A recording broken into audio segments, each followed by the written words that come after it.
بسم اللہ الرحمن الرحیم۔ علامہ اقبال رحمۃ اللہ علیہ کی ایک مشہور غزل آپ لوگوں کی نظر کرتا چلوں، جس میں اقبال نے آج سے 60 سال پہلے مسلمانوں کی موجودہ صورتحال کا کس خوبصورتی سے ذکر فرمایا۔ اقبال فرماتے ہیں: گونگی ہو گئی آج کچھ زبان کہتے کہتے، ہچکچا گیا خود کو مسلمان کہتے کہتے۔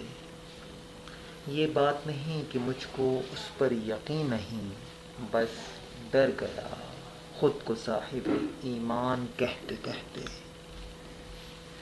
توفیق نہ ہوئی مجھ کو ایک وقت کی نماز کی، اور چپ ہوا مؤذن آذان کہتے کہتے۔ کسی کافر نے جو پوچھا ہے کون سا مہینہ، شرم سے پانی ہاتھ سے گر گیا رمضان کہتے کہتے۔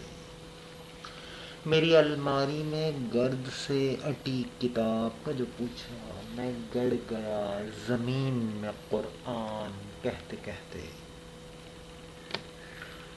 یہ سن کر چپ سادھ لی اقبال اس نے، یوں لگا جیسے رک گیا وہ مجھے حیوان کہتے کہتے۔